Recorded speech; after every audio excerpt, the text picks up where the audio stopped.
ونستعينه ونستغفره ونؤمن به ونتوكل عليه ونعوذ بالله من شرور أنفسنا ومن سيئات أعمالنا من يهده الله فلا مضل له ومن يضلل فلا هادي له ونشهد أن لا إله إلا الله وحده لا شريك له ونشهد أن سيدنا ومولانا وملجأنا ومأوانا سيدنا وحبيبنا وحبيب ربنا محمدا عبده ورسوله صلى الله تعالى عليه وعلى آله وأصحابه وبارك وسلم.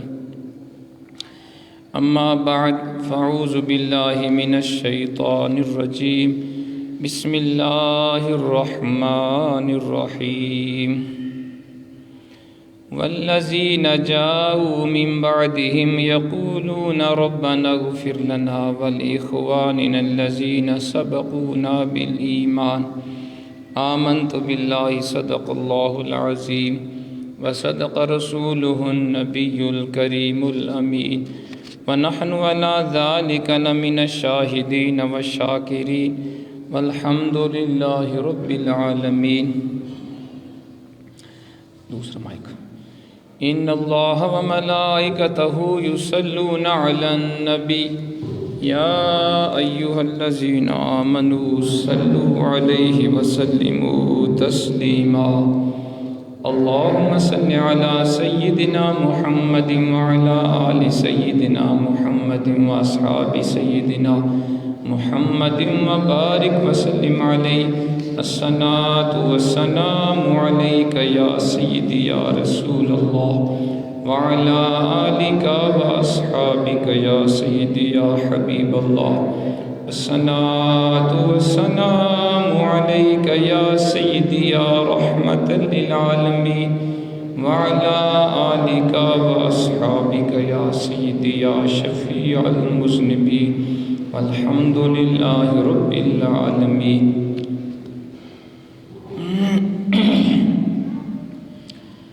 اللہ رب العزت کی حمد و ثنا کے بعد اس کے پیارے حبیب نبی اکرم نور مجسم فخر آدم و بنی آدم سرکار مدینہ رحمت قلب و سینہ احمد مجتبی محمد مصطفیٰ صلی اللہ تعالی علیہ وسلم کی بارگاہ اقدس میں بے شمار لاتعداد درود و سلام کے بعد بزرگ و دوستو السلام علیکم ورحمۃ اللہ وبرکاتہ. ذات محترم، آج کے جمعہ میں جو میرا موضوع ہے وہ ہے ایصال ثواب کی شرعی حیثیت. جب کوئی شخص فوت ہوتا ہے تو اس کے فوت ہونے کے بعد اس کو ایصال ثواب کرنا چاہیے نہیں کرنا چاہیے؟ ایصال ثواب کا معنی کیا ہے؟ اس کا ثبوت کیا ہے؟ اس کا طریقہ کیا ہے؟ آج انشاءاللہ اس کے اوپر گفتگو ہوگی. اللہ کریم کے حضور دعا ہے وہ ذات حق بات کہنے کی توفیق عطا فرمائے اور سننے اور سنانے کے بعد ہم سب کو عمل کرنے کی توفیق عطا فرمائے. ایصال ثواب کا معنی ہوتا ہے ثواب کسی کو پہنچانا، یعنی اپنے کسی نیک عمل کا ثواب کسی کو پہنچانا، کسی کو پیش کرنا، کسی کو بخشنا، اس کو ایصال ثواب کہتے ہیں. اور اس پر جمہور کا اتفاق ہے کہ انسان اپنے ہر نیک عمل کا ثواب اپنے فوت شدگان کو پہنچا سکتا ہے. کوئی بھی نیک عمل ہو، نماز، روزہ، حج، زکوٰۃ، تلاوت قرآن، صدقہ و خیرات، ان تمام نیک اعمال کا ثواب کسی کو بھی بخشا جا سکتا ہے، زندہ کو بھی، فوت شدہ کو بھی. فقہ حنفی کے مشہور امام ہیں علامہ طحاوی رحمۃ اللہ علیہ. آپ ایصال ثواب کے حوالے سے فرماتے ہیں اہل سنت کے نزدیک یہ جائز ہے کہ کوئی انسان اپنے عمل کا ثواب کسی غیر کو پہنچائے، خواہ وہ عمل نماز ہے، روزہ ہے، حج ہے، صدقہ و خیرات ہے، تلاوت قرآن ہے یا ذکر ہے. تو اس سے پتہ چلا کہ ایصال ثواب یہ جائز ہے، اور ان نیک اعمال کا ثواب میت کو پہنچتا بھی ہے اور اسے فائدہ بھی ہوتا ہے۔ یہ ایصال ثواب کا مفہوم ہے۔ اب قرآن پاک سے بھی اس کا ثبوت ملتا ہے۔ قرآن پاک میں کئی آیات بینات ہیں جن میں ایصال ثواب کا ذکر ہوا۔ جو آیت کریمہ میں نے آپ کے سامنے تلاوت کی ہے، سورۃ الحشر کی آیت نمبر 10 ہے، اس کا ایک جزو ہے۔ اس میں بھی رب کریم فرما رہا ہے والذین جاؤوا من بعدهم یقولون ربنا اغفر لنا ولاخواننا الذین سبقونا بالایمان۔ جو لوگ ان کے بعد آئے وہ یہ کہتے ہیں اے ہمارے رب ہمیں بخش دے اور ہمارے ان بھائیوں کو بھی بخش جو ہم سے پہلے ایمان لا چکے ہیں۔ تو یہ آیت کریمہ بھی واضح طور پہ بتا رہی ہے کہ یہ ایمان والوں کا طریقہ ہے، مسلمانوں کا یہ عمل ہے کہ وہ اپنے فوت شدگان مسلمانوں کے لیے بخشش کی دعا کرتے ہیں۔ اور اللہ کے پیارے حبیب علیہ الصلوۃ والسلام کے بے شمار فرامین بھی ہیں ایصال ثواب کے حوالے سے۔ ایک حدیث پاک میں اللہ کے حبیب فرماتے ہیں امتی امت مرحومت، میری امت جو ہے وہ امت مرحومہ ہے، اس کے اوپر رحم کیا گیا ہے۔ تدخل قبورها بذنوبها، میری امت اپنی قبروں میں گناہوں کے ساتھ داخل ہوگی۔ وتخرج من قبورها لا ذنوب علیها، اور آپ نے فرمایا جب وہ اپنی قبروں سے نکلے گی تو اس کے ذمہ کوئی گناہ نہیں ہوگا۔ لا ذنوب علیها تمحص عنها باستغفار المؤمنین لها، جب میری امت قبروں میں جائے گی تو گناہوں کے ساتھ جائے گی، اور جب قبروں سے باہر نکلے گی تو اس کے ذمہ کوئی گناہ نہیں ہوگا، سب گناہ اللہ بخش دے گا۔ کیسے بخشے گا؟ مومنین کے استغفار کی برکت سے، یعنی جو ان فوت شدگان کے عزیز و اقارب ہوں گے یا اہل ایمان ہوں گے، وہ اپنے فوت شدگان کے لیے بخشش کی دعا کرتے رہیں گے، اللہ کریم اہل زمین کی دعاؤں کی برکت سے اہل قبور کے گناہ معاف فرما دے گا۔ تو یہ حدیث بھی ہمیں صاف طور پہ بتا رہی ہے کہ فوت شدگان کے لیے اگر زندہ لوگ وہ بخشش کی دعا کریں تو اللہ تعالیٰ ان کے گناہ معاف فرما دیتا ہے۔ اور اسلام نے ہمیں یہ سکھایا ہے کہ دنیا آخرت میں تحفے کا تبادلہ کرو۔ کوئی بندہ آپ کو تحفہ دے دنیا میں تو آپ اس کے بدلے میں اچھا تحفہ دیں، کوئی آپ کے لیے دعا کرے آپ اسے اچھی دعا کریں۔ قرآن پاک میں ارشاد ہوا وَإِذَا حُيِّيتُم بِتَحِيَّةٍ فَحَيُّوا بِأَحْسَنَ مِنْهَا أَوْ رُدُّوهَا، اگر تمہیں کوئی لفظ سلام سے دعا دے تم اس سے بہتر لفظ سے دعا دو، یا کم سے کم وہی الفاظ واپس لوٹا دو۔ اس کا مطلب یہ ہے کوئی تمہیں السلام علیکم کہے تم جواب میں اس سے اچھے طریقے سے جواب دو، وعلیکم السلام ورحمۃ اللہ وبرکاتہ۔ یہ اسلام کا حکم ہے، کوئی آپ کو تحفہ دے آپ اس سے اچھا تحفہ دیں۔ تو جس طرح دنیا میں کوئی ہمیں تحفہ دے تو ہمیں اس سے اچھا تحفہ دینے کا حکم ہے، کوئی ہمارے لیے بخشش کی ہمارے لیے اچھی دعا کرے ہم اس سے اچھی دعا کریں۔ تو اسی طرح اگر زندہ لوگ اپنے فوت شدگان کے لیے تحفہ بھیجیں گے دعا کی صورت میں، صدقہ و خیرات کی صورت میں، نوافل کی صورت میں، نماز کی صورت میں، تو ان کا ثواب بھی ان کو ہوگا، اور پھر وہ قبروں والے بھی جواباً تحفہ دیں گے۔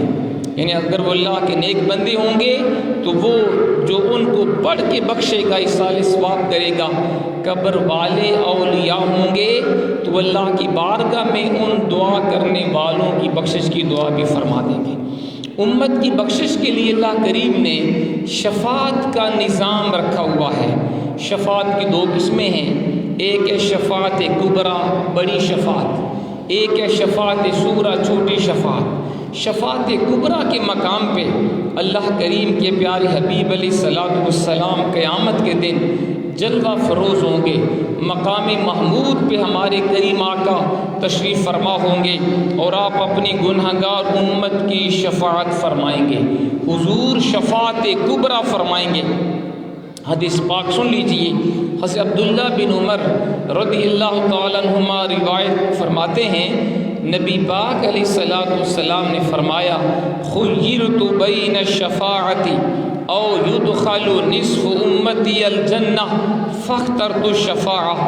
امام احمد مسند امام احمد بن حنبل میں اس حدیث کو بیان فرماتے ہیں، حضور نے فرمایا مجھے میرے رب نے دو باتوں کا اختیار دیا، حبیب ان دو باتوں میں ایک چیز کو اختیار کر لیں۔ آپ نے فرمایا مجھے رب نے شفاعت کا اختیار دیا، یا اللہ نے فرمایا حبیب اگر چاہے تو شفاعت کو لے لے، یا چاہے تو تیری امت آدھی امت بغیر حساب کے جنت میں داخل فرما دو۔ اب آپ بتائیں آپ کو کیا چاہیے؟ تو حضور نے فرمایا فاخترت الشفاعہ، میں نے شفاعت کو اختیار کر لیا۔ عرض کی پروردگار مجھے شفاعت کا حق دے دے۔ اب سوال ذہن میں آتا ہے کہ حضور کی آدھی امت بخشی جا رہی تھی، حضور نے اس کو اختیار کیوں نہیں کیا؟ آپ نے شفاعت کو اختیار کیوں کیا؟ اس کا جواب یہ ہے کہ آدھی امت تو حضور کے اس دعا کی برکت سے بخشی جاتی، لیکن آدھی کا کیا بنتا؟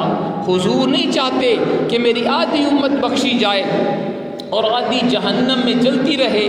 اللہ کے حبیب نے فرمایا میں نے شفاعت کو اختیار کر لیا تاکہ میں چاہتا ہوں میں اپنی ساری گناہ گار امت کی شفاعت کر کے سب گناہ گاروں کو جہنم سے نکال کے جنت میں لے کے چلا جاؤں۔ یہ ہمارے آقا کی محبت ہے اپنی امت کے ساتھ، اور حضور نے فرمایا کہ اللہ کریم نے آپ کو یہ اختیار دیا ہے، اور قرآن میں وعدہ ہے وَلَسَوْفَ يُعْطِيكَ رَبُّكَ فَتَرْضَىٰ، اے حبیب آپ کا رب تمہیں اتنا دے گا آپ راضی ہو جائیں گے۔ تو کسی شخص نے حضور سے پوچھا تھا حضور آپ کس وقت راضی ہوں گے؟ اللہ نے تو آپ سے وعدہ کیا ہے اے حبیب آپ کو اتنا دوں گا آپ خوش ہو جائیں گے، حضور یہ بھی بتا دیں آپ کس وقت راضی ہوں گے؟ تو آپ نے فرمایا مجھے رب کی عزت کی قسم اگر میری امت کا ایک فرد بھی جہنم میں رہ گیا تو میں راضی نہیں ہوں گا، میں اس وقت تک راضی نہیں ہوں گا جب تک میری ساری امت کو بخش نہیں دیا جائے۔ یہ حضور کی محبت ہے اپنی امت کے ساتھ۔ اور پھر حضور نے فرمایا فاقول، جب اللہ میری دعا کی برکت سے شفاعت کی برکت سے میری امت کو بخشتا جائے گا تو میں اللہ کی بارگاہ میں عرض کروں گا یا ربی ذلی، اللہ مجھے اجازت دے دے فی من قال لا الہ الا اللہ فیقول وعزتی وجلالی وکبریائی وعظمتی لاخرجن منها من قال لا الہ الا اللہ کما قال۔ امام بخاری صحیح بخاری کے اندر اس حدیث پاک کو بیان فرماتے ہیں، آپ نے فرمایا میں قیامت کے دن اللہ کی بارگاہ میں عرض کروں گا پروردگار مجھے اجازت دے دے کہ جس کسی نے لا الہ الا اللہ پڑھا میں اس کی بھی شفاعت کر کے اسے جنت میں لے جاؤں۔ آپ نے فرمایا رب نے فرمایا حبیب مجھے میری عزت جلال کبریائی کی قسم تیرا ہر وہ غلام جس نے کلمہ طیبہ پڑھا ہوگا میں اسے بھی جہنم سے نکال کے جنت میں داخل فرما دوں گا۔ یہ اللہ کی محبت ہے اپنے حبیب کے ساتھ، اور یہ حضور کی محبت ہے اپنی امت کے ساتھ۔ تو اس سے پتہ چلا کہ حضور شفاعت فرمائیں گے اور شفاعت کا فائدہ گناہ گار امت کو ہوگا، اور یہی ایصال ثواب ہے کہ آدمی جس عمل کا ثواب کسی کو پہنچائے اسے اس کا فائدہ بھی پہنچتا ہے۔ لیکن اس سے تو یہ نہ سمجھے کہ اس کا مطلب یہ ہے کہ عذاب نہیں ہوگا، حساب و کتاب نہیں ہوگا۔ عذاب بھی برحق ہے، قبر کے اندر بھی گناہ گاروں کو عذاب ہوگا، اور حشر کے دن حساب و کتاب بھی ہوگا۔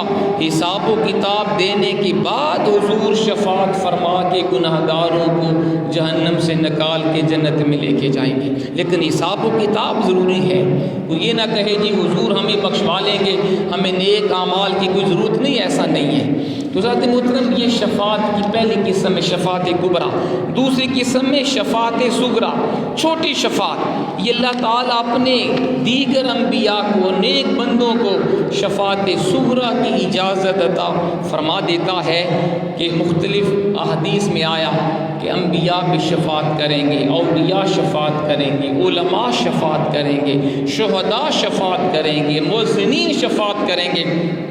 اور حدیث بتاتی ہیں کہ قرآن اپنے پڑھنے والوں کی شفاعت کرے گا، روزے رکھنے والوں کی روزہ شفاعت کرے گا، حجر اسود بوسہ دینے والوں کی شفاعت کرے گا، اولیاء بھی شفاعت کریں گے، ایون کہ چھوٹے نابالغ بچے بچیاں جو فوت ہو جاتے ہیں وہ بھی اپنے والدین کی شفاعت کریں گے۔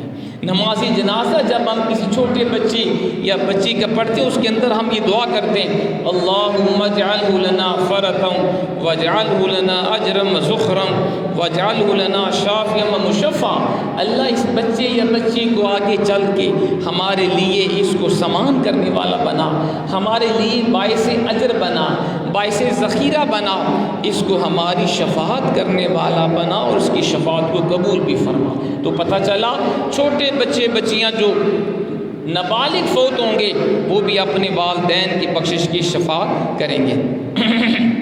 اسی طرح کسی نے کسی کو پانی پلایا ہوگا تو وہ بھی اس کی شفاعت کرے گا، کسی نے کسی کی مدد کی ہوگی وہ بھی اس کی بخشش کا ذریعہ بن جائے گا، کسی نے بیمار کی بیمار پرسی کی ہوگی وہ بھی شفاعت کا سبب بن جائے گا۔ تو جو حضور نے فرمایا تھا فاخترت الشفاعہ، میں نے شفاعت کو اختیار کر لیا، اس کا مطلب یہ ہے کہ میری امت کو اللہ کئی بہانوں سے شفاعت کی برکت سے ان کی بخشش فرما دے گا۔ ذات محترم اور سنیں شفاعت کس طرح ہوگی، حضور کتنی شفاعت فرمائیں گے۔ حدیث پاک میں آیا اللہ کے حبیب نے فرمایا، حضرت ابو امامہ اس حدیث کے راوی ہیں، میں نے حضور کو فرماتے ہوئے سنا، آپ نے فرمایا یقول وعدنی ربی ان يدخل الجنت من امتی 70,000 لا حساب علیہم ولا عذاب مع کل 70,000۔ امام ترمذی جامع ترمذی کے اندر سے حدیث پاک کو روایت فرماتے ہیں، اللہ کے حبیب فرماتے ہیں کہ میرے رب نے مجھ سے وعدہ کیا ہے، اللہ میری امت میں سے 70,000 لوگوں کو بغیر حساب کے جنت میں داخل فرما دے گا۔ اللہ نے مجھ سے وعدہ کیا، اللہ کریم میری امت میں سے 70,000 لوگوں کو بغیر حساب و کتاب کے جنت میں بھیج دے گا، اور پھر آپ فرمائے ان میں سے ہر 1,000 70,000 کو اپنے ساتھ لے کے جنت میں چلا جائے گا۔ یہ حضور کی شان ہے۔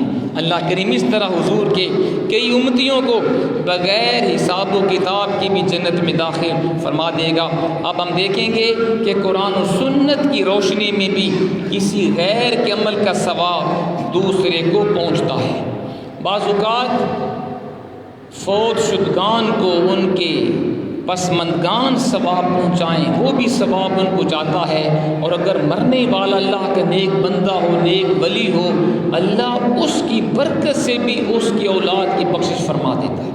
قرآن پاک میں ارشاد ہوا سورۃ طور آیت نمبر 21 میں، والذین آمنوا واتبعتهم ذریتهم بإیمان الحقنا بهم ذریتهم وما علتناهم من عملهم من شیء، جو لوگ ایمان لائے اور ان کی اولاد نے ایمان کے ساتھ ان کی پیروی کی، ہم ان کی اولاد کو بھی ان کے نیک والدین کے ساتھ ملا دیں گے اور ان کے عمل میں کمی نہیں ہوگی۔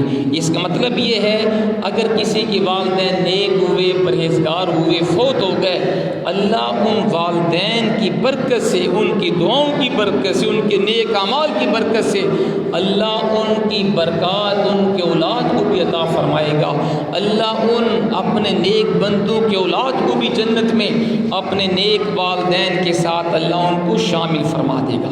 اسی طرح وہ دو شخص جو آپس میں اللہ کی رضا کے لیے محبت کرتے ہوں گے، اللہ کی رضا کے لیے، اللہ کریم ان دونوں کو بھی جنت میں ملا دے گا۔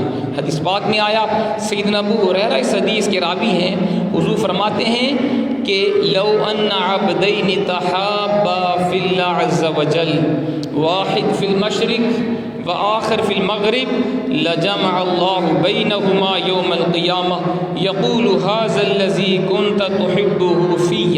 مشکات کے اندر یہ حدیث پاک ہے، حضور فرماتے ہیں کہ وہ دو بندے جو اللہ کی رضا کے لیے آپس میں محبت کرتے تھے دنیا میں، اگر ان میں ایک بندہ مشرق میں تھا دوسرا مغرب میں تھا، اللہ جنت میں دونوں کو جمع فرما دے گا، دونوں کو جمع فرما دے گا۔ اللہ فرمائے گا کہ تمہاری ملاقات اس لیے ہوئی ہے کہ تم میری رضا کے لیے آپس میں محبت کرتے تھے۔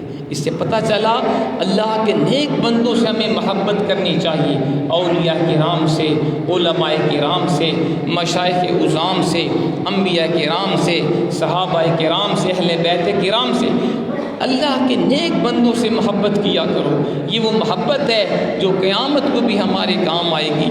اللہ کے نیک بندوں کی محبت ہمیں بخشوانے کا ذریعہ بنے گی، اور جس سے بھی محبت کرو رب کی رضا کے لیے محبت کیا کرو، اپنے ذاتی مفادات کے لیے نہیں۔ آج ہماری محبت کا معیار ذاتیات ہوتا ہے، مفادات ہوتے ہیں، جبکہ اللہ کے بندے وہ ہیں جو اللہ کی رضا کے لیے کسی سے محبت کرتے ہیں اور اللہ کی رضا کے لیے کسی سے بغض بھی رکھتے ہیں۔ اسی طرح وہ بندہ جو اللہ کے کسی نیک بندے کے ساتھ محبت کرتا ہوگا لیکن عمل اتنا اچھا نہیں ہوگا، عمل میں اس کے برابر نہیں ہوگا، اللہ قیامت کو اس کی بھی ملاقات اپنے نیک بندے سے کروا دے گا، اور اللہ اس کو بھی اپنے نیک بندے کے ساتھ جنت میں شامل فرمائے گا۔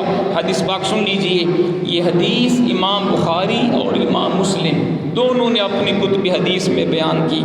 حضرت ابو وائل اس حدیث کے راوی ہیں کہ حضرت عبداللہ بن مسعود رضی اللہ تعالی عنہ نے فرمایا، ایک شخص حضور علیہ السلام کی بارگاہ میں حاضر ہوا اور اس نے حضور سے آ کے پوچھا، یا رسول اللہ کیف تقول فی رجل احب قوما ولم یلحق بہم، حضور آپ اس شخص کے بارے میں کیا فرماتے ہیں جو کسی قوم سے محبت کرتا ہے لیکن ان سے ملاقات نہیں کی، ان سے ملا نہیں؟ حضور نے فرمایا، المرء مع من احب، آدمی اسی کے ساتھ ہوگا جس کے ساتھ اسے محبت ہوگی۔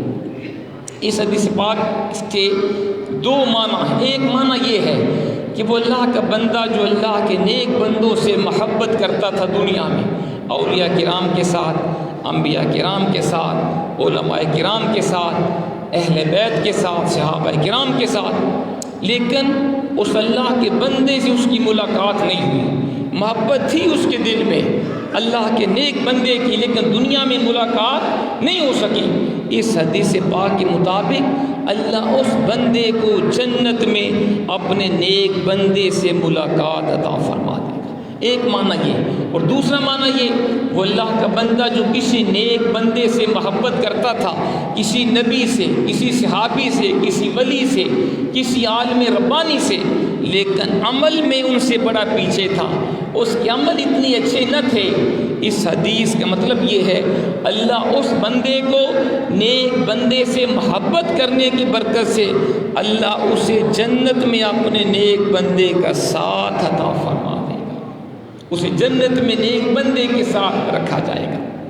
اس سے پتہ چلا ہم کوشش کریں ہماری محبت اللہ کی رضا کے لیے ہو اور ہم اللہ کے نیک بندوں سے محبت کرنے والے بن جائیں۔ انبیاء کرام سے محبت کیا کرو، صحابہ کرام سے محبت کیا کریں، اولیاء کرام سے محبت کیا کریں، اولیاء کرام سے محبت کیا کریں، تاکہ ہم جنت میں بھی اللہ کے بندوں کے ساتھ اٹھائے جائیں۔ لیکن ایسے لوگ جو خدا کے نافرمان ہیں ان کے ساتھ محبت نہ کرو، کیونکہ حضور نے فرمایا آدمی قیامت اسی کے ساتھ اٹھایا جائے گا جس کے ساتھ اسے دنیا میں محبت ہوگی۔ اسی طرح اللہ کے بندوں کی صحبت کی برکت یہ ہے، اللہ کے بندوں کی صحبت اختیار کرنے کی برکت یہ ہے، ایک گناہ گار بندہ اگر اللہ کے نیک ولی کی صحبت میں بیٹھ جائے اللہ اس کے گناہ معاف فرما دیتا ہے۔ حدیث پاک میں آیا، بخاری مسلم کے اندر یہ حدیث ہے، حضرت ابو سعید خدری اس حدیث کے راوی ہیں کہ اللہ کے حبیب نے صحابہ کو حضور نے پہلی امتوں کا ایک واقعہ سنایا۔ آپ نے فرمایا پہلی امتوں میں ایک شخص تھا جس نے 99 بندے قتل کیے۔ کتنے؟ 99% اس نے قتل کیے۔ پھر خدا کا خوف دل میں آیا، مرنا بھی ہے، اللہ کی بارگاہ میں کیا جواب دوں گا؟ کسی سے پوچھا مجھے کوئی سب سے بڑا عالم بتائیں تاکہ میں اس سے پوچھوں میری توبہ کی کوئی صورت ہے؟ تو اس کو بتایا گیا کہ ایک راہب ہے، عیسائی پادری ہے، بڑا نیک ہے، بڑا عالم ہے۔ اس کے پاس گیا، بتایا میں نے 99 بندے قتل کیے، بتائیں میری توبہ ہو سکتی؟ اس نے کہا کوئی توبہ نہیں، 99 بندے قتل کر کے پھر بھی توبہ کی امید لگائے بیٹھے ہو، کوئی توبہ نہیں۔ تو اس نے کہا جب توبہ نہیں تو پھر یہ کیوں بچے؟ اس نے اس کو بھی قتل کر دیا، اب 100 بندوں کا قاتل ہو گیا۔ پھر دل میں خدا کا خوف آیا، پھر پوچھا مجھے کوئی عالم بتاؤ، مجھے توبہ کا طریقہ بتائے۔ کس نے بتایا؟ فلاں عالم کے پاس چلے جاؤ۔ اس عالم کے پاس آیا اور کہا جی میں نے 100 بندے قتل کیے ہیں، یہ بتائیں میری توبہ کی گنجائش ہے؟ اس نے کہا کیوں نہیں، جب بھی اللہ کا گناہ گار بندہ سچی توبہ کرتا ہے، اس نے جتنے بھی بڑے گناہ کیے ہوتے ہیں اللہ توبہ کی برکت سے معاف فرما دیتا ہے۔ اس نے کہا مجھے بتائیں طریقہ۔ اس عالم نے کہا فلاں علاقے میں چلا جا، اللہ کے نیک بندے وہاں پہ، اولیاء ہیں، عبادت گزار لوگ ہیں، ان کی صحبت میں رہو، ان کے پاس جا کے توبہ کرو، امید ہے رب تمہارے گناہ معاف فرما دے گا۔ حضور نے فرمایا جب اس بندے نے آدھا سفر طے کر لیا، موت کا وقت آ گیا، ملک الموت نے اس کی روح نکال لی، اس کے ساتھ ہی رحمت کے فرشتے بھی آ گئے اور عذاب کے فرشتے بھی آ گئے۔ رحمت کے فرشتوں نے کہا ہم اسے جنت میں لے کے جائیں گے، اس لیے اگرچہ گناہ گار تھا لیکن اللہ کے بندوں کے پاس جا رہا تھا، اس کا ارادہ تھا میں اللہ کے ولیوں کے پاس جا کے توبہ کروں گا، اللہ سے معافی مانگوں گا، اس لیے یہ بندہ بخشا گیا۔ جہنم کے فرشتوں نے کہا تمہیں پتہ نہیں ہے 100 بندوں کا قاتل ہے، ابھی وہاں پہنچا تو نہیں ہے نا، ابھی توبہ تو نہیں کی، اس لیے یہ جہنمی ہے۔ حضور نے فرمایا اللہ نے ایک فرشتے کو انسانی شکل میں بھیجا، انہوں نے کہا جی یہ بندہ ہمارا منصف ہے، جج ہے، جو فیصلہ کرے ہمیں منظور ہے۔ اس نے کہا ٹھیک ہے جی یہ کہو۔ اس نے کہا زمین کو ناپو، اگر یہ اللہ کے ولیوں کے پاس جا کے فوت ہوا پھر بخشا گیا، اگر ولیوں سے دور فوت ہوا پھر یہ جہنمی ہے۔ آپ میں جب زمین کو ناپا گیا، دوسری جو حدیث ہے صحیح مسلم کے اندر اس میں یہ ہے اللہ نے زمین کو فرمایا زمین سکڑ جا تاکہ یہ میرا بندہ بخشش کو حاصل کر لے۔ زمین سکڑ گئی، حالانکہ وہ ابھی آدھا فاصلے پہ فوت ہوا تھا، زمین سکڑ گئی اور وہ بندہ بخشا گیا۔ اس حدیث سے پتہ چلا جو بندہ سچے دل سے توبہ کی نیت سے جاتا ہے، اللہ کے نیک بندوں کی صحبت میں رہنے کے لیے جاتا ہے اور اس لیے کہ میں ان کے پاس جا کے اللہ کو یاد کروں گا، توبہ کروں گا، اللہ نیک ولیوں کی برکت سے گناہ گار کی بخشش فرما دیتا ہے۔ اس لیے ہمیں چاہیے ہم اچھے بندوں کی صحبت میں رہا کریں۔ دوسرے سے پتہ چلا اللہ کے نیک بندوں کی برکت سے انسان کو فائدہ ہوتا ہے، ثواب ملتا ہے، بخشش ہوتی ہے۔ یہ ایصال ثواب بھی تو فائدہ ہے نا، یہ ایصال ثواب بھی اس لیے ہم کرتے ہیں کہ ہمارے اس عزیز جو فوت ہوا اس سے جو صغیرہ کبیرہ گناہ ہو گئے اللہ اس نیک عمل کی برکت سے وہ گناہ معاف فرما دے۔ اسی طرح اس حدیث سے پتہ چلا کہ نیکی میں دوسروں کو شریک کرنا اللہ کا پسندیدہ عمل ہے۔ اللہ نے زمین کو سکڑنے کا حکم دیا تاکہ وہ بندہ بخشش کو حاصل کر لے۔ تو اس سے پتہ چلا جو بندہ نیک عمل کا ارادہ کر لے اللہ اس کے گناہ معاف فرما دیتا ہے۔ اسی طرح ذات محترم لواحقین کے عمل سے میت کو فائدہ پہنچتا ہے۔ اگر کسی شخص کے فوت ہونے کے بعد اس کے اہل و عیال میں سے کوئی نیک عمل کرے اس کا اس کو فائدہ ملتا ہے۔ اور دنیاوی طور پہ بھی ہم دیکھتے ہیں کہ اسلام نے مال وراثت کا حکم دیا ہے کہ مرنے کے بعد انسان کی وراثت وارثوں میں تقسیم ہوتی ہے۔ اب یہ مسئلہ بھی سن لیں، بچہ جیسا بھی ہو، نافرمان ہو یا فرما بردار، وہ تب بھی اپنے باپ کی وراثت کا حقدار ہے۔ یہ جو لوگ اپنے بچوں کو، نافرمان بچوں کو اپنی زندگی میں آگ کرتے ہیں، اخباروں میں اشتہار آتا ہے یہ بچہ آگ ہے، اس کو میری وراثت سے حصہ نہیں ملے گا، یہ خلاف اسلام ہے۔ وراثت اللہ کا حکم ہے اور وہ انسان کے مرنے کے بعد وہ وراثت تقسیم ہوتی ہے، یا زندگی میں کوئی اپنے بچے کو آگ نہیں کر سکتا، وہ نافرمان ہو تب بھی اس کو وراثت ملے گی۔ اس سے پتہ چلا جو وراثت کا اسلام نے حکم دیا یہ بھی تو فائدہ ہے نا۔ اب باپ نے پیسہ کمایا، ساری زندگی محنت کر کے پیسہ جمع کیا، فوت ہو گیا، تو اس کے بعد اس کے بچوں کو، بیوی بچوں کو، والدین کو اس میں سے حصہ ملتا ہے۔ یہ بھی ایصال ثواب کی دلیل ہے کہ ایک بندے کا عمل دوسرے کو فائدہ پہنچا رہا ہے۔ اور دوسرا یہ قرآن یہ بھی کہا ہے کہ وراثت تقسیم ہوتے وقت اگر کوئی ایسا رشتہ دار وہاں پہ آ جائے جو وراثت کا حقدار نہیں، یا کوئی غریب مسکین آ جائے، اس کو بھی کچھ دے دیا کرو۔ یہ بھی قرآن کا حکم ہے۔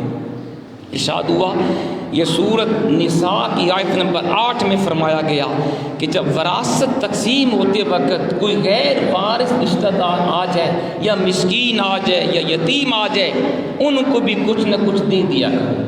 اس کا فائدہ کیا ہے؟ فائدہ یہ ہے کہ بندہ فوت ہو گیا، اس کی مال و دولت اس کے بچوں میں، گھر والوں میں تقسیم ہو گئی۔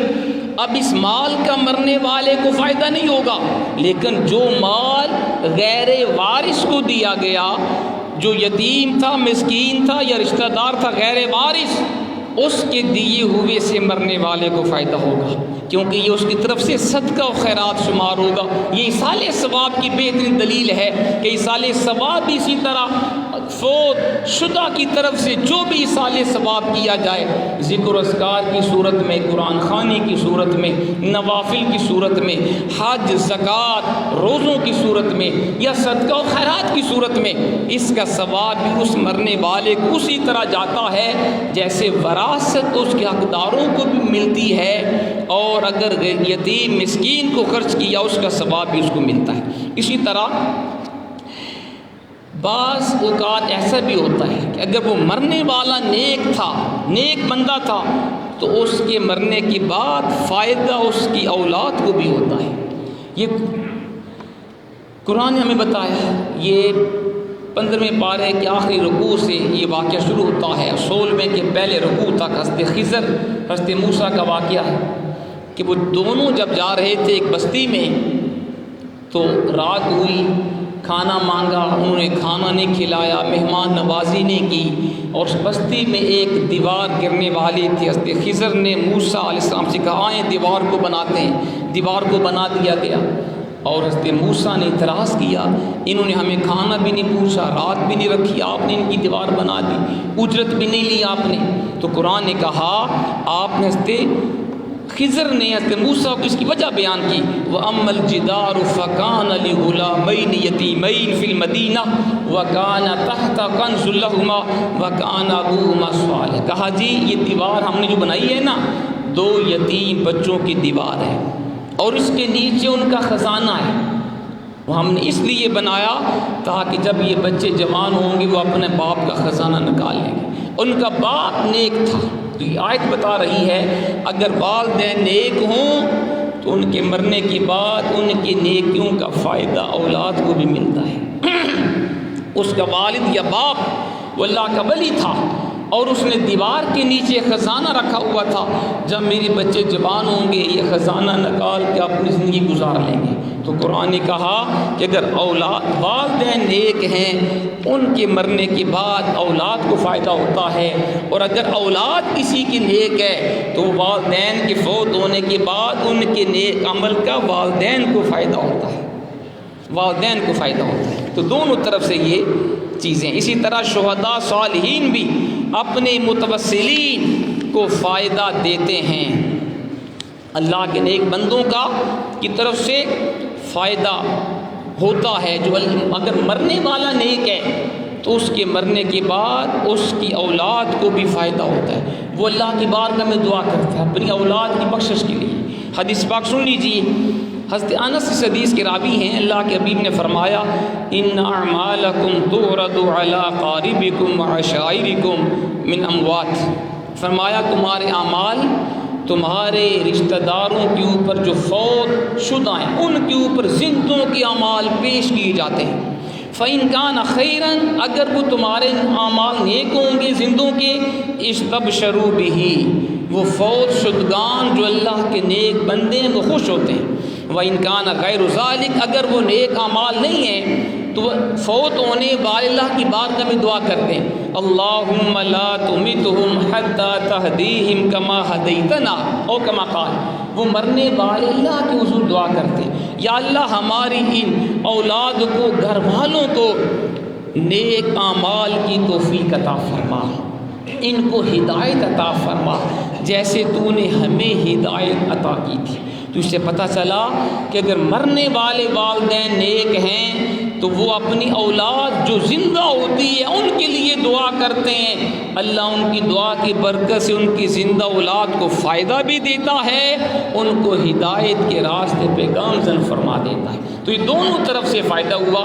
اگر اولاد کسی کی نیک ہے والدین فوت ہو گئے وہ اپنے والدین کی بخشش کی دعا اگر کرتی ہے ایصال ثواب کرتی ہے والدین کو اس کا فائدہ پہنچتا ہے. اور اگر والدین نیک ہیں اللہ کے ولی ہیں فوت ہو گئے تو وہ جب مرنے کے بعد اپنی اولاد کے لیے ہدایت کی دعا کریں گے تو اس کا فائدہ زندہ اولاد کو بھی ہوگا. اسی طرح نیک اولاد کے اعمال کا فائدہ والدین کو ہوتا ہے. حضور کا بڑا پیارا ارشاد گرامی سن لیجیے. حضرت ابو ہریرہ اس حدیث پاک کو روایت فرماتے ہیں حضور نے فرمایا اذا مات الانسان انقطع عنہ عملہ الا من ثلاثہ جب کہ بندہ فوت ہوتا ہے اس کے عمل کا دروازہ بند کر دیا جاتا ہے سوائے 3 اعمال کے. 3 کام ایسے ہیں ان کا سلسلہ مرنے کے بعد بھی ختم نہیں ہوتا. حضور نے فرمایا من صدقۃ جاریہ پہلا عمل صدقہ جاریہ دوسرا او علم ينتفع به دوسرا نفع دینے والا علم اور تیسرا او والد صالح يدعو له نیک اولاد جو مرنے کے بعد بخشش کی دعا کرے. یہ حدیث صحیح مسلم کے اندر ہے. اس سے پتہ چلا کہ کسی بھی شخص کے فوت ہونے کے بعد اس کے اعمال کا دروازہ بند کر دیا جاتا ہے لیکن 3 کام ایسے ہیں اگر اس نے وہ کام کیے ہوں گے ان کا ثواب اسے مرنے کے بعد بھی ملتا رہے گا. پہلا عمل صدقہ جاریہ. کیا مطلب اس کا؟ مرنے والے نے اپنی زندگی میں مسجد بنا دی مدرسہ بنا دیا یا اس کی تعمیر و ترقی میں حصہ لیا ہسپتال بنوا دیا راستے میں کنواں کھدوا دیا پانی کا بندوبست کروا دیا کوئی سکول بنا دیا ایسا کام کیا جس سے مخلوق کی خدا کو فائدہ پہنچتا رہا. یہ وہ صدقہ جاریہ ہے جس کا ثواب اس مرنے والے کو مرنے کے بعد بھی ملتا رہے گا. دوسرا عمل نفع دینے والا علم چھوڑ کے بندہ چلا گیا. کیا مطلب؟ اس مرنے والے نے اپنی زندگی میں حفاظ قرآن بنا دیے علماء تیار کر دیے قرآن پاک کا ترجمہ تفسیر لکھ دی کوئی حدیث کی شرح لکھ دی کوئی دینی کتاب تصنیف کر دی. جب تک لوگ اس کے علم سے فائدہ اٹھاتے رہیں گے اس مرنے والے کو ثواب ملتا رہے گا. اور تیسرا عمل نیک اولاد. مرنے والے نے ایسی اولاد چھوڑی جو نیک ہے نمازی اولاد چھوڑی قرآن پڑھنے والی اولاد چھوڑی حافظ قرآن عالم دین اولاد چھوڑی. تو جب تک اولاد بیٹا ہو بیٹی ہو جب تک وہ نیک اعمال کرتی رہے گی اس کا ثواب بھی اس کے والدین کو مرنے کے بعد بھی ملتا رہے گا. یہ کام ہمیں کرنے چاہیے. یہ 3 کام کوشش کریں ہر والدین کی ہر شخص یہ کوشش کرے اپنی زندگی میں یہ کام کر کے جائے. صدقہ جاریہ خود کریں اولاد پہ نہ رہیں کہ میرے مرنے کے بعد اولاد میری طرف سے صدقہ کرے گی مسجد بنائے گی مدرسہ بنائے گی غریب کو دے گی اس کی امید نہ رکھو. اپنی زندگی میں یہ نیک اعمال کر کے جائیے اپنی زندگی میں صدقہ کریں اپنی زندگی میں علم نافع چھوڑ کے جائیں اور اپنی زندگی میں اپنی اولاد کو نیک بنا کے جائیں تاکہ وہ ہماری بخشش کا ذریعہ بنے.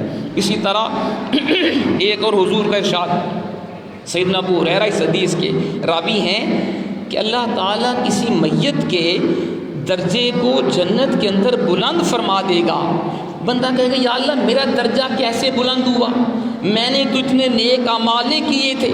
اللہ فرمائے گا والدک استغفر لک، تیرے بچے نے تیرے فوت ہونے کے بعد بخشش کی دعا کی، میں نے تیری اولاد کی دعا کی برکت سے تیرا جنت میں درجہ بلند فرما دیا۔ یہ ہے دعا کی برکت، یہ ہے نیک اولاد کی برکت۔ دیکھیں اگر اولاد ہوگی نیک، وہ ختم درود دعائے یا نہ دعائے یہ اس کی اپنی ثواب دید ہے، لیکن اگر بچہ نمازی ہوگا پانچوں وقت اپنی والدین کے لیے بخشش کی دعا کرے گا، آٹومیٹکلی دعا ہوگی۔ جو بچہ نماز پڑھے گا، بچی نماز پڑھے گی، وہ پانچوں وقت بار بار یہ دعا کرے گی، ربنا اغفر لی ولوالدی، اللہ مجھے بخش میرے والدین کو بخش۔ یہ دعا کس نے کرنی ہے؟ جس نے نماز پڑھنی ہے، جس کو ہم نے نمازی بنایا ہی نہیں۔ والدین نے پیسہ کمانا تو سکھا دیا، دنیا کے کام کاج تو سکھا دیے، دنیا کے گر سکھا دیے، اور دنیا میں اس کو بہت کچھ تعلیم دے دی۔ اگر نمازی نہیں بنایا کیا فائدہ ہوگا مرنے کے بعد والدین کو؟ اگر آپ نے اپنے بیٹے بیٹی کو قرآن کا حافظ نہیں بنایا، عالم نہیں بنایا، اس کو دین کی سمجھ نہیں دی، جتنا مرضی آپ اس کو افسر بنا دیں، دنیا دار بنا دیں، آپ کے مرنے کے بعد اس کے مال و دولت کا کوئی فائدہ آپ کو نہیں ہوگا۔ تو اس لیے کوشش کریں، ہر والدین یہ کوشش کرے کہ اپنی اولاد کو نیک بنا کے جائیں، اور جس طرح قرآن نے کہا کہ مالداروں کے مال میں غریبوں کا حق ہے، اسی طرح والدین کا اولاد پہ بھی حق ہے کہ وہ ان کے فوت ہونے کے بعد بخشش کی دعا کرے، بخشش کی دعا کرے۔ نماز جنازہ کیا ہے؟ یہ بھی بخشش کی دعا ہے نا۔ اگر کسی کا عمل کسی کو فائدہ نہیں دیتا تو اسلام نے نماز جنازہ کا ہمیں حکم کیوں دیا ہے؟ یہ نماز جنازہ بھی بخشش کی دعا ہے۔ اسی طرح اگر کسی کو نیک پڑوسی مل جائے، حدیث پاک میں آیا کہ حضور نے فرمایا اپنے مردوں کو نیک پڑوس کے اندر دفن کیا کرو، نیک بندوں کے پاس دفن کیا کرو۔ جس طرح دنیا میں پڑوسی کو برے پڑوسی سے تکلیف ہوتی ہے، اسی طرح اگر آپ نے کسی گناہ گار کے پاس اپنا مردہ دفن کیا اس کو بھی تکلیف ہوگی۔ کوشش کیا کرو اس اللہ کے نیک بندے کے پاس اپنے مردے کو دفن کرو، کیونکہ اس کے یہ بھی حضور نے ہمیں بتایا ہے۔ روایت میں آیا، حضرت عبداللہ بن نافع اس روایت کو بیان کرتے ہیں، مدینہ پاک میں ایک بندہ فوت ہو گیا، اسے دفن کیا گیا۔ کسی بندے نے اس کو دیکھا کہ وہ جہنمیوں میں سے تھا، اس کو عذاب دیا جا رہا تھا۔ پھر چند دن کے بعد اسے دیکھا خواب میں، وہ بندہ جنت میں تھا۔ پوچھا جی پہلے تم عذاب میں تھے، اللہ نے تمہیں کیسے بخش دیا؟ اس نے کہا چند دن ہوئے، میرے پڑوس میں جو بندہ دفن ہوا وہ اللہ کا نیک ولی تھا، اللہ کا نیک بندہ تھا۔ اس مرنے والے نے اللہ سے دعا کی، یا اللہ میرے آس پاس جتنے مردے دفن ہیں سب کی بخشش فرما دے۔ اللہ نے اس نیک مردے کی دعا کی برکت سے اس کی چاروں طرف 40 مردوں کی بخشش فرما دی، اور میں بھی اس کے پاس تھا۔ اسے پتہ چلا، کوشش کیا کرو قبرستان کے اندر بھی کسی اللہ کے نیک بندے کے پاس اپنے عزیز کو دفن کیا کرو۔ حضرات محترم، سبز ٹہنیوں سے بھی انسان کو فائدہ ہوتا ہے، زندہ تو زندہ یہ جو ہے نا سبز شاخ اگر آپ نے قبر کے اوپر لگائی اس سے بھی فائدہ ہوگا۔ حدیث پاک میں آیا، حضور نے حضور ایک 2 قبروں کے اوپر سے حضور گزرے، آپ کا خچر اچھلا، آپ نے فرمایا صحابہ ان 2 قبر والوں کو عذاب دیا جا رہا ہے، اس لیے میری سواری اچھلی ہے۔ آپ فرمایا کوئی بڑا گناہ نہیں تھا ان میں ایک بندہ وہ تھا جو چغلی کرتا تھا۔ چغلی کا معنی ہے کسی سے بات سنی کسی کے خلاف، اس کو جا کے بتا دی اور دونوں کو آپس میں لڑا دیا، یہ چغلی ہے اور یہ حرام ہے۔ آپ نے فرمایا ایک بندہ چغل خور تھا، اور دوسرا مرنے والا جس کو قبر میں عذاب دیا جا رہا ہے وہ پیشاب سے نہیں بچتا تھا۔ اب ہمارے وہ بھائی جو گلیوں کے اندر روڑی کے اوپر جہاں جی کیا پیشاب، کر دیا، پیشاب تو کرتے استنجا نہیں کرتے، وہ سن لیں اگر آپ پانی کے بغیر پیشاب کریں گے، استنجا نہیں کریں گے، لازمی کوئی نہ کوئی قطرہ آپ کے جسم پہ گر سکتا ہے۔ اور حضور نے فرمایا یہ پیشاب کی چھینٹوں سے نہیں بچتا تھا، اس لیے اس کو اللہ عذاب دے رہا ہے۔ پتہ چلا جب بھی پیشاب کرو استنجا ضرور کر لیا کرو اور چغلی نہ کیا کرو، غیبت نہ کیا کرو۔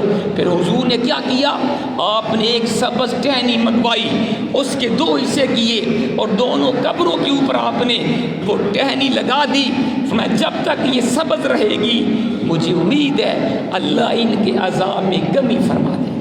سے پتہ چلا کہ سبز ٹہنی بھی اگر قبر کے اوپر رکھی جائے تو قبر والے کے عذاب میں کمی ہوتی ہے، تو اگر بے جان ٹہنی رکھیں اس سے عذاب میں کمی ہے۔ اگر آپ اپنے عزیز کے لیے بخشش کی دعا کریں گے، صدقہ و خیرات کریں گے، اس سے اس کا عذاب کم کیوں نہیں ہوگا؟ تو اللہ کریم ہمیں عمل کی توفیق عطا فرمائے۔ وما علینا الا البلاغ۔